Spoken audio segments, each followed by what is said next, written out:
Hey everybody, I'm Aaron Norris. It is June 7th, and why are less people doing repairs on their home and remodeling? That and much more as we cover the biggest headlines in real estate.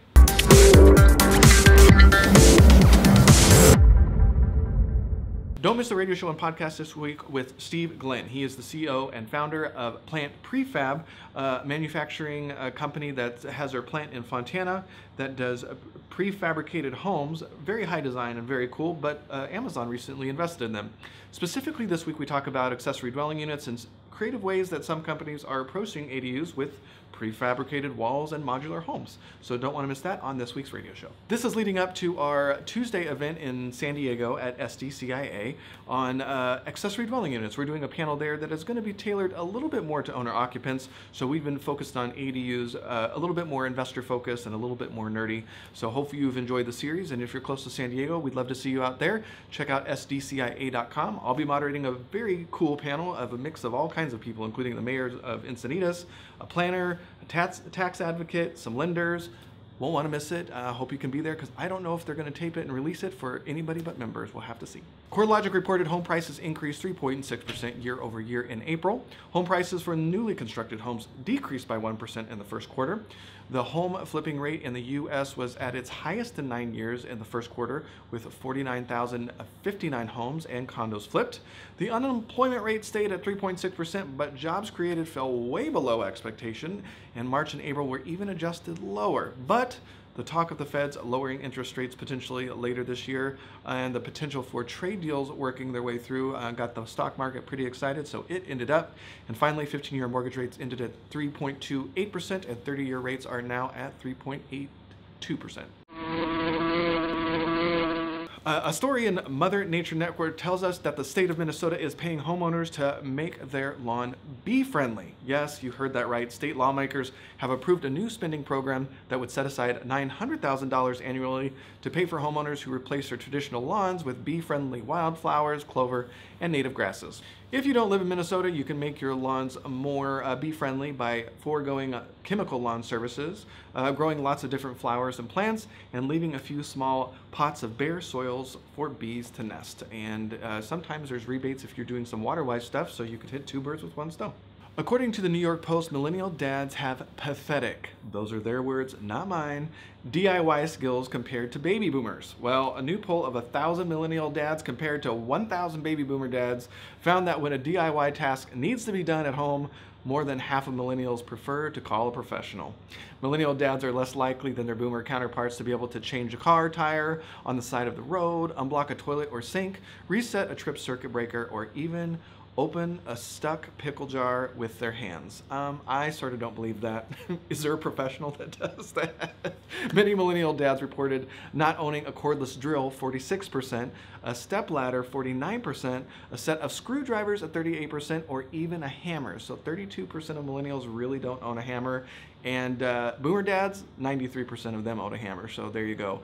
It does give them credit for being better at tech-related DIY, but that's not going to help fix the toilet. Fannie Mae and Freddie Mac are making some changes that could lower housing costs for millions of Americans, potentially affecting $4.4 trillion in mortgage-backed securities.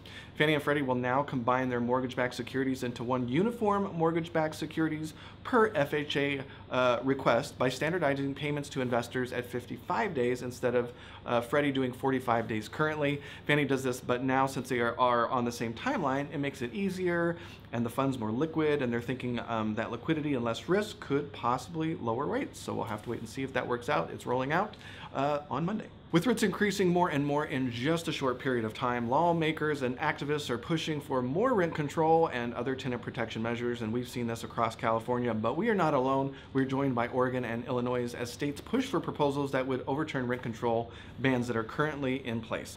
Investors, realtors are typically at the forefront of lobbying for landlord rights. If you're not a realtor or belong to other advocacy associations like the National Association of Home Builders or the Mortgage Bankers Association, you might want to think about it because they spend a lot of money lobbying, and that includes a lot of educating on what sounds like a good idea of the potential impact on housing. So it's no joke, and you know the saying, if you're not at the table, you're on the table, and when it comes to real estate investor rights, we certainly don't want those on the table. The government is pushing for a bill called the Affordable Housing Credit Improvement Act of 2019, which would add 1.9 million more units nationwide. The purpose of this bill is to close the gap in affordable rental units across the nation, as there is now a shortage of 7 million affordable and available rental homes, and I'm sure California is one of the places where it has the biggest gap. If passed, it would strengthen the already existent affordable housing tax credit or low-income housing tax credit. The affordable housing tax credit already offers developers a good tax break if their development includes affordable units, and the new act would increase the amount of credit used to build affordable housing by 50%, which is pretty awesome. According to a recent Harvard study, spending on remodeling is expected to decrease in half of America's largest cities this year. 29 of the 49 cities studied are expected to see drops to levels seen in 2018, while 22 cities are expected to see their lowest point in 3 years. The reason? Well, some believe it's a result of the market cooling down and sales started to slow as a result of record high prices, or maybe it's all those terrible DIY things that millennials are doing and they're just giving up now that they're getting into home ownership. But then again, maybe it's a sign that it's a seller's market still, and sellers aren't having to repair as much before they sell, and the people going in just don't have as much money because of affordability issues to put in all those repairs. I would love to see what you have to think. What could this mean? If you're on YouTube, please leave a comment below, and don't forget to like the video and subscribe to the channel so you don't miss a beat. If you're on Facebook, please don't forget to not only like the Norris Group page, but don't forget to add us to your See First list and with notifications on. Leave your comments below the video, and if we miss something, share the story on our comment sections on either YouTube or Facebook, and we'll make sure to include it on our blog at thenorrisgroup.com/blog. We would love to see you out and about. On June 11th, I'll be moderating a panel on accessory dwelling units out at San Diego at SDCIA at their evening meeting. If you're in the area, we'd love to see you. June 13th, Bruce will be doing a market timing update for the Inland Empire at the California chapter of the Appraisal Institute. June 18th, it's NSDREI's 15th anniversary dinner party, and we are going to be there, Bruce and I, on panel, and I think it's going to be moderated by Eric Saragusa. And he's pretty awesome, if you ask me. July 8th, Innovative Real Estate Marketing with me at LA South REIA. I'm going to tell you a little bit about what iBuyers are doing in the market and how you as real estate investors and realtors could be competing and know what's coming your way. For more information on that, hit the training tab at thenorrisgroup.com. For more information on hard money loans, including fix and flip, buy and hold, and new construction, and our brand new accessory dwelling unit second program, hit that hard money tab. And for passive investing with trust deeds and notes, and mortgages, check out the Invest tab on our website. With that, have a fantastic weekend, and we'll see you next week.